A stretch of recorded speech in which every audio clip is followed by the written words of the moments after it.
Twelfth class का lesson number 6 जिसका है आपातकाल के क्या परिणाम थे, क्या रिजल्ट निकले। पहले तो आपातकाल क्यों लागू किया गया, इसके क्या कारण थे। आपातकाल को लागू करने के निम्नलिखित कारण थे। एक तो गुजरात और बिहार के अंदर मानसून का अच्छा न होना, छात्र आंदोलन होना, रेल कर्मचारियों की हड़ताल का होना, वो अपने जो है भत्ते में बढ़ोतरी की मांग कर रहे थे, इसलिए वहाँ पर रेल कर्मचारियों ने हड़ताल की। लेकिन जो का तो रहा, एक हफ्ता तक ये रेल की हड़ताल चली, लेकिन उनके भत्तों में कोई बढ़ोतरी नहीं हुई। अब इसके परिणाम, सरकार के इस निर्णय से विरोध आंदोलन एक बार के लिए रुक गया। हड़तालों पर रोक लगा दी गई। अनेक विपक्षी नेताओं को गिरफ्तार करके उन्हें जेल में डाल दिया गया। राजनीतिक वातावरण में तनाव भरा एक गहरा सन्नाटा व्याप्त हो गया। आपातकालीन प्रावधानों के अंतर्गत प्राप्त अपनी शक्तियों को असली अमली जामा पहनाते हुए सरकार ने प्रेस की आजादी पर पूर्ण रोक लगा दी।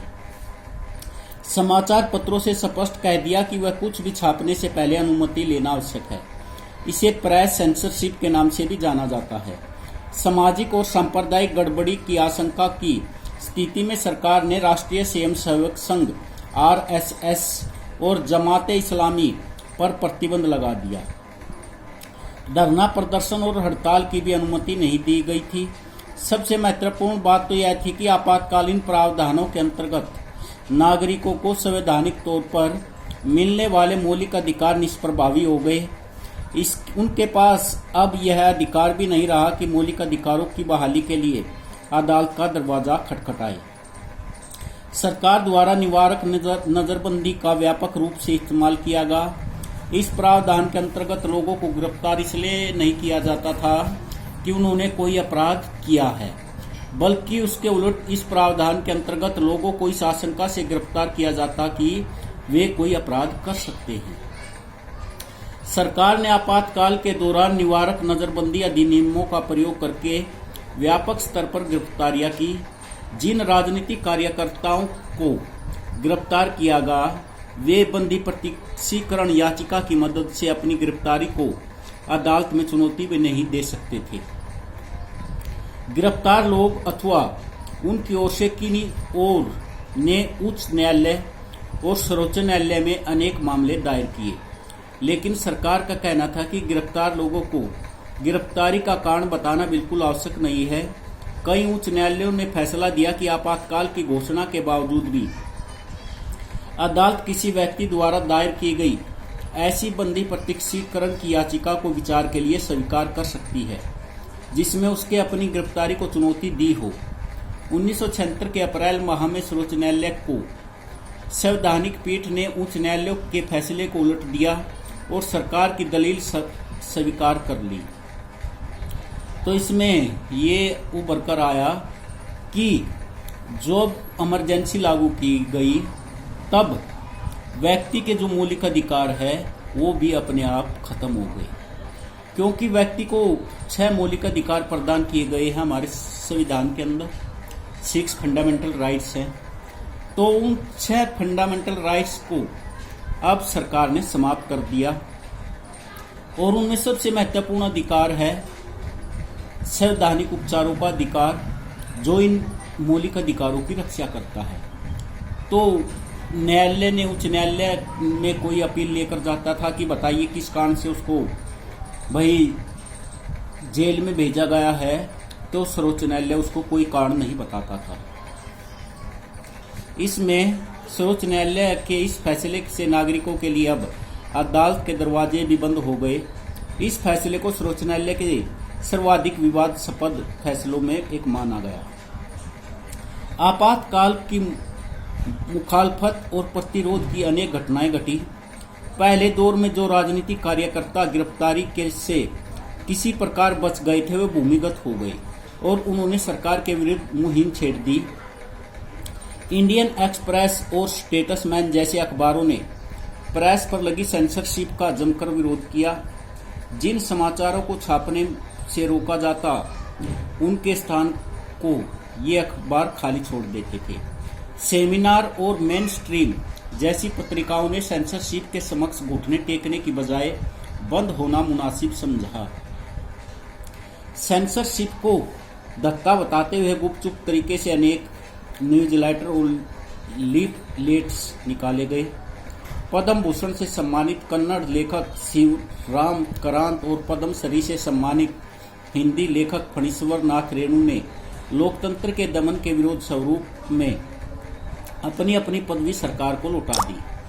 खैर, मुखालफत और प्रतिरोध के इतने खुले कदम को कुछ ही लोगों द्वारा उठाया गया। अब संसद ने संविधान के समक्ष अनेक नई चुनौतियां खड़ी की।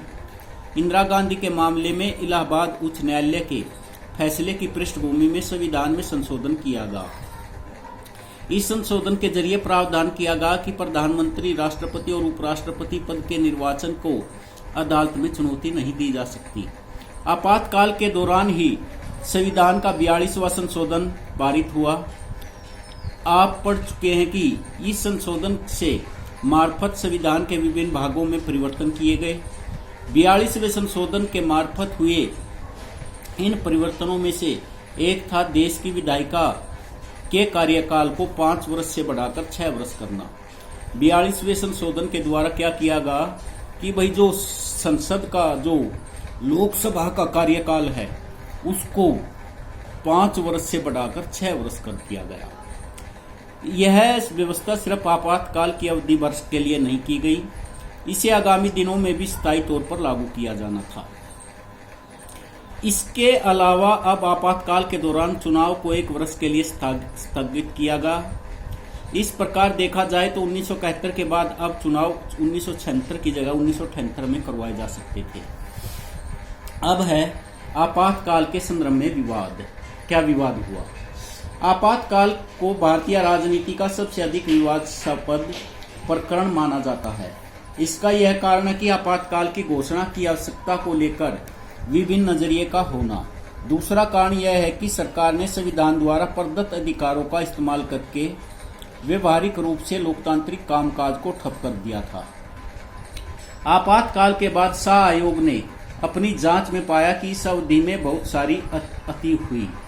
वही आपातकाल की जांच के लिए एक आयोग की नियुक्ति की गई जिसका नाम था शाह आयोग। इस शाह आयोग ने ये देखना था कि भाई जो इमरजेंसी लागू की गई है ये ठीक थी या गलत थी, इसकी जांच करनी थी शाह आयोग ने। इसके अलावा भारत में लोकतंत्र पर अमल के लिहाज से आपातकाल से हम क्या क्या सबक सीख सकते हैं, इस पर भी भिन्न भिन्न राय मिलती है। आइए इन पर एक एक करके नजर दौड़ाएं। ये शाह जांच आयोग, जनता पार्टी की सरकार ने सर्वोच्च न्यायालय के भूतपूर्व मुख्य न्यायाधीश श्री जे.सी. शाह की अध्यक्षता में मई 1977 में एक आयोग गठित किया। इस आयोग का गठन 25 जून 1975 के दिन घोषित आपातकाल के दौरान की कार्रवाई और सत्ता के दुरुपयोग, अत्याचार और कदाचार के विभिन्न आरोपों के विविध पहलुओं की जांच करने के लिए किया गया था। आयोग ने विभिन्न प्रकार के साक्ष्यों और तथ्यों की जांच की और हजारों गवाहों के बयान दर्ज किए। गवाहों में इंदिरा गांधी भी शामिल थी।